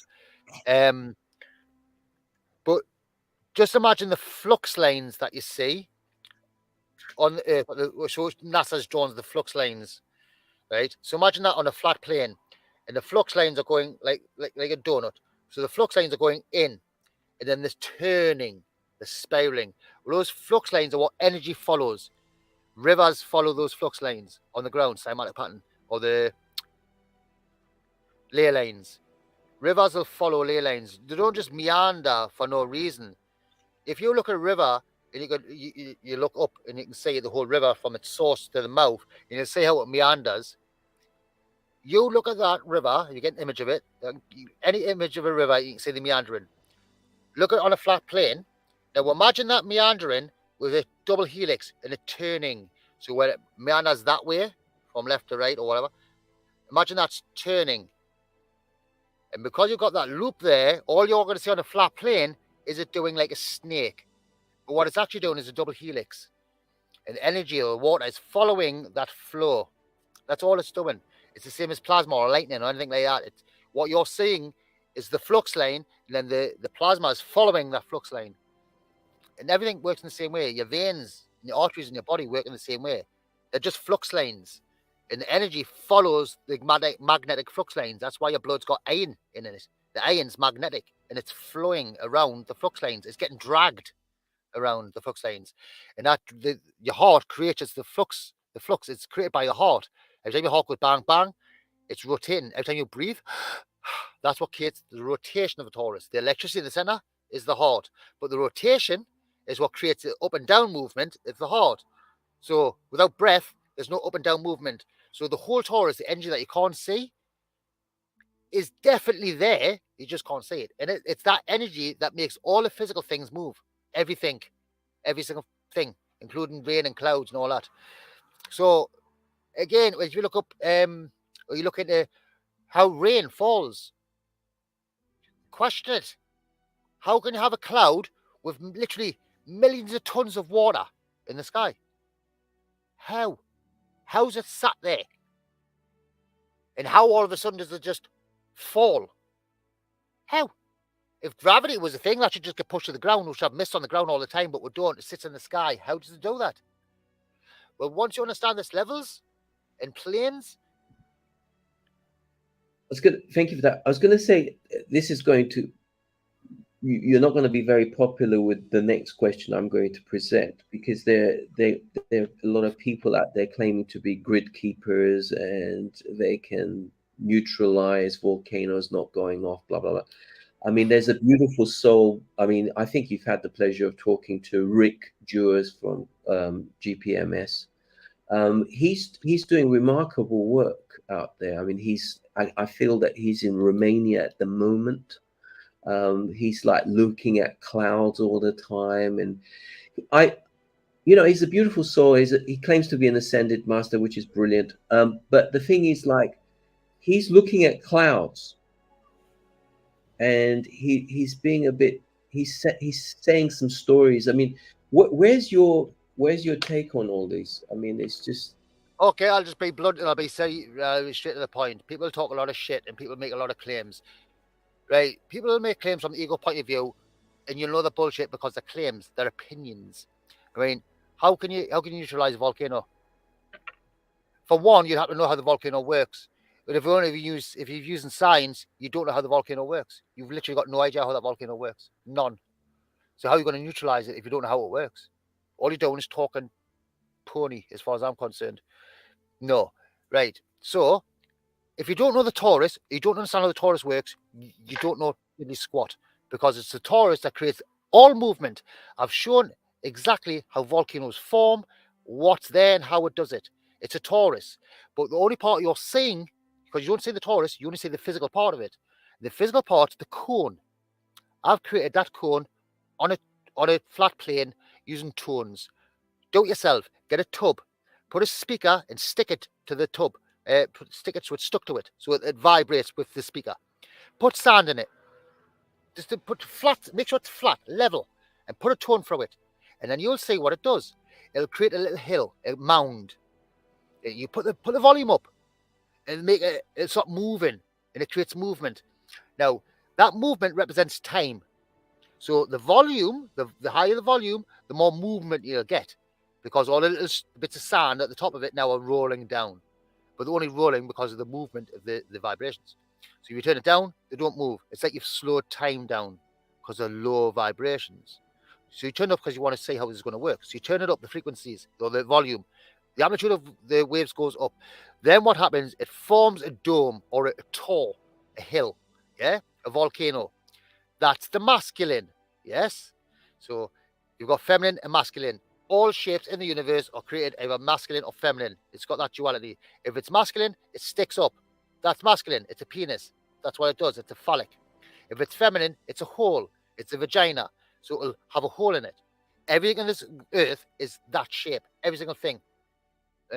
You can pick up a lighter. You've got a phallic. At the end of it, you've got a hole. Same as a penis. A volcano is the phallic. The hole in it, so every time you have a phallic, or it's a hole, or it's both. You've got the duality there. So on a volcano, it's the phallic, it's the masculine, so it sticks up. In the center of it, you've got the feminine energy, which is the hole. The same as the penis. So how do you draw your sperm cells out? You create a charge. You create a vibration and a charge, and it builds up a pressure, and then it's released, and you ejaculate out. What do you think the volcano is doing? It's building up with pressure. It's a torus, the same as you. It's building up with pressure, except this torus is reversed. So don't think of it like redshift going down. It's squirting stuff out of blue shift. So that tight double helix in the center can push energy out. Yes, the energy flows in, but from that center point, it can flow out. So that's the hole in the vortex.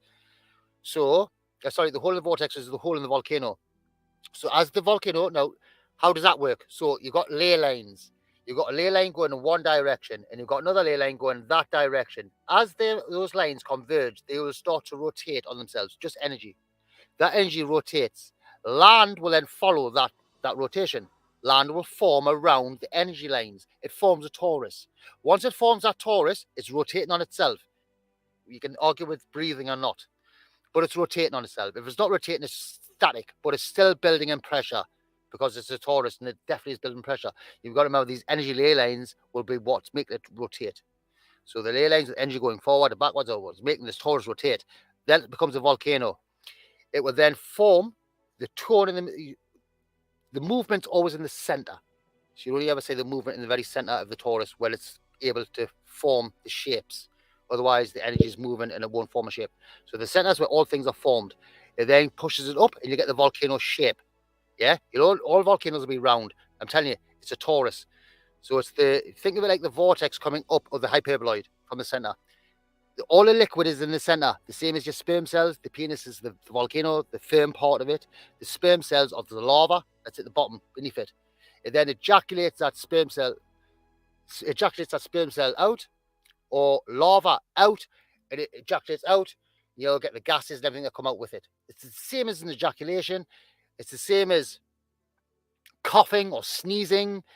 It's the same as going to the toilet. For a shite, if you like. It's the same principle. It's the same thing. Urine, same thing. Being sick, if you're going to throw up. Excuse me. It's the same principle. It's a torus ejaculating out and pushing things out again. That's a torus. So if you're telling me someone's going to come along and neutralize that volcano, how? Therefore, they'd have to stop the ley line. How are you going to stop the flow of energy going through the ground? You can't. You can't even see it. You don't even know where it is. Yeah? So everyone can make claims. But if you're saying, if anyone's saying that they've neutralized the volcano so it's not going to erupt, it wasn't going to erupt. If it was going to erupt, then it will. And you're not doing nothing to it. That's like saying you can stop a tsunami. I've neutralized it. No, you haven't. You just said you have, and it's still going to do what it's going to do. That's like me saying, I'm going to make it sunny tomorrow, or the sun's going to come up tomorrow, and I'm making that happen. No, you've got no control of it. People can't even control their own thoughts, for Christ's sake. How are you going to control outside of you? You can't control nothing outside of you. Diddy squat. Nothing. Nothing. How are you controlling it? Because if you're saying you're controlling anything, then you're claiming to be the ego. It's as simple as that. Because why? The one mind does it all. If you're claiming that you're doing it, then that's the ego claiming it's doing it. Because the one mind's doing it. So anyone saying that they're doing these things, no, the ego's claiming that's doing these things and not the one mind. So are you going to believe in ego or the one mind? It's that simple. So that's how I feel. Thank you for that. So people are making allegations like they're saying I'm an ascended master. What exactly are they saying then? They're making claims. I'm a doctor. I'm a magistrate. I'm a guru. I'm a vegetarian. I'm a vegan. I'm a fucking bullshit. You're a god, and you're the one mind made incarnate. That's what you are. Start claiming that. Yeah. And then you get all the powers. Otherwise, you just talk shit. So if people want to manifest things, don't look on the outside and get it from the outside in.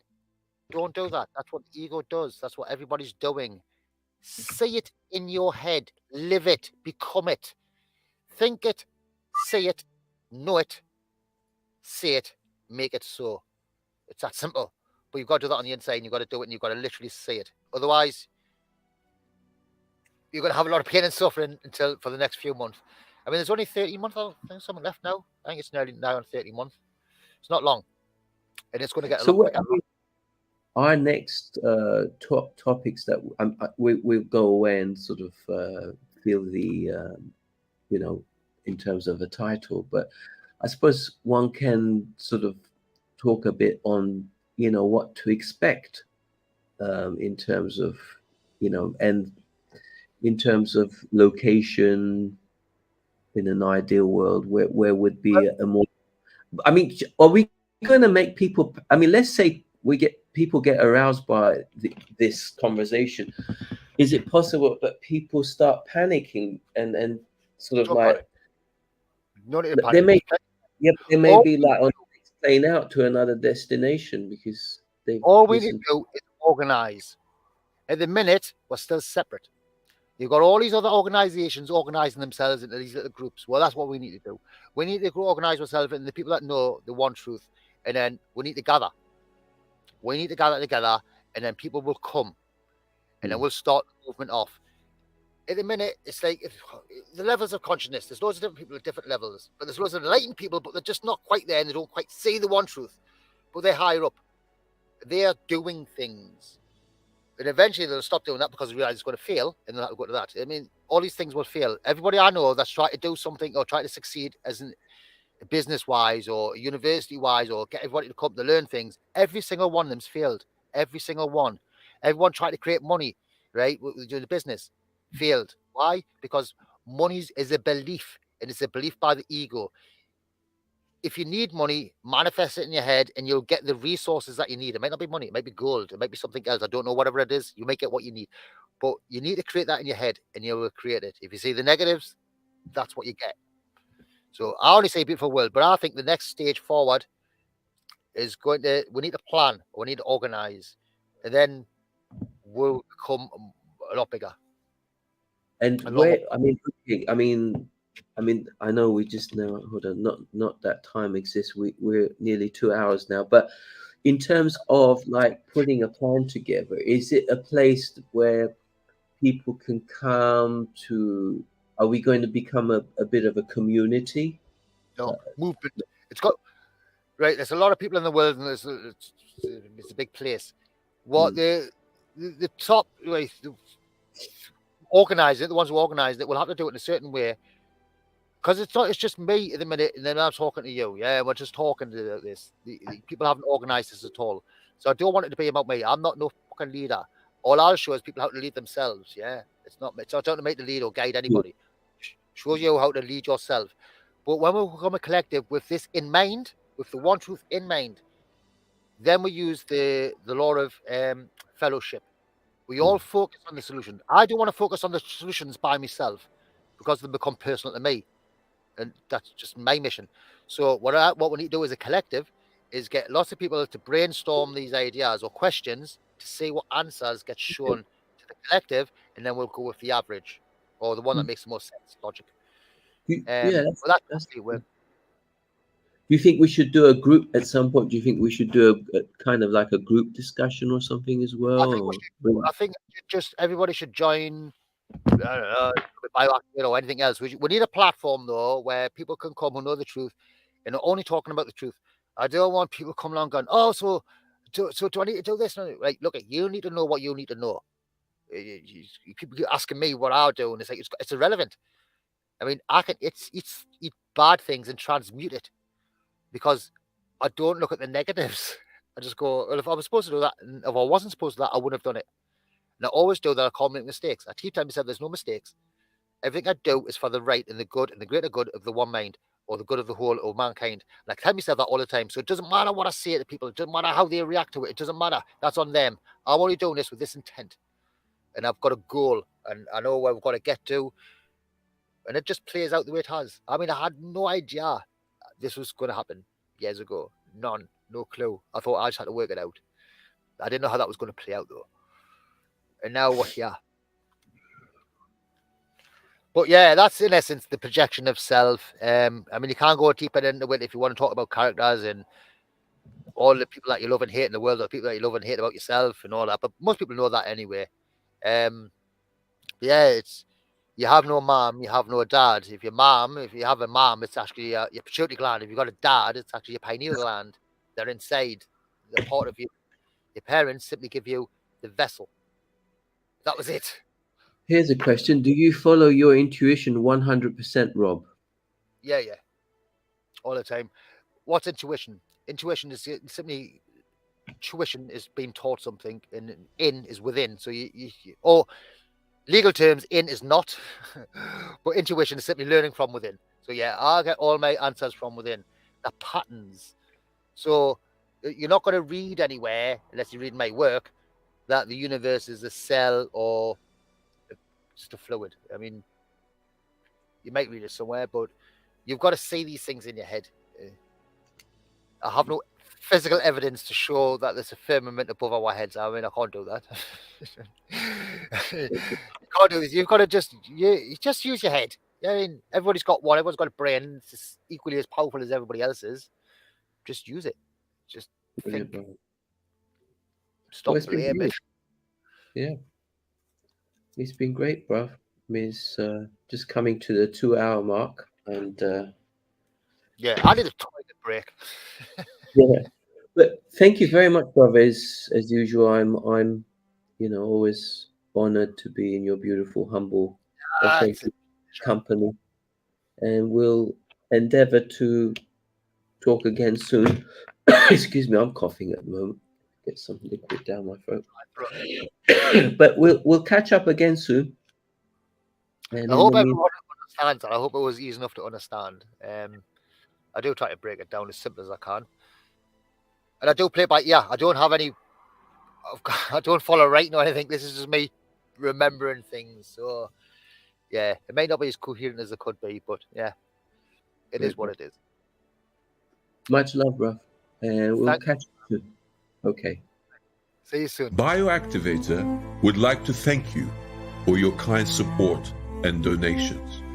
Through Barrett Tunian's guardianship of this platform, his activation of truth harmonizes, neutralizes, and unblocks the meridians that connect, balance, and purify all that comes in contact. Do no harm is the key that fully opens the heart's voice to be in the union of the I Am presence, and will represent every living organism on the planet whose voice would otherwise not be heard. Remember, the truth will set you free. Do no harm, cause no loss, and do not impose upon the freedom of others. Love, light, and breath.